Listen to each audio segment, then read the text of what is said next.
అసలేంటి నువ్వు boutique business అంటావు, ఇన్వెస్టర్ నా డిజైన్స్ ఓకే చేయాలి, పెళ్ళి చేసుకొని అంటావు. నేను నచ్చలేదని చెప్పేసేయండి ఇంట్లో. కొంచెం మెచ్యూర్డ్గా ఆలోచించు, సీరియస్ అవ్వు లైఫ్లో. But still, a woman like you deserves to be celebrated.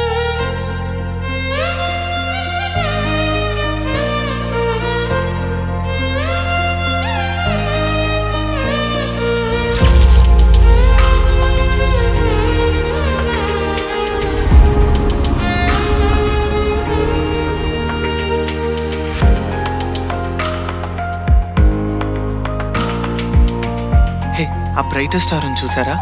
దాన్ని చూస్తూ ఏదైనా కోరిక విసిరితే అది పట్టుకుంటుందంట. మీరు ఏదైనా కోరుకోండి.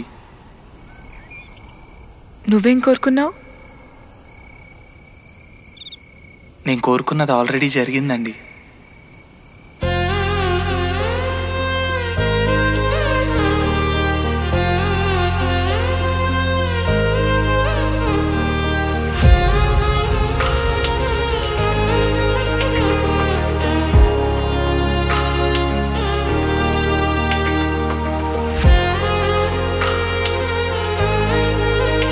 మన కోసం ఎవరు పుట్టుండరు, ఎందుకంటే మన కోసం ఒక్కరే పుట్టారు అని మనం నమ్మితే, ఆ ఒక్కరు కాదంటే మనం ఏమైపోతాం?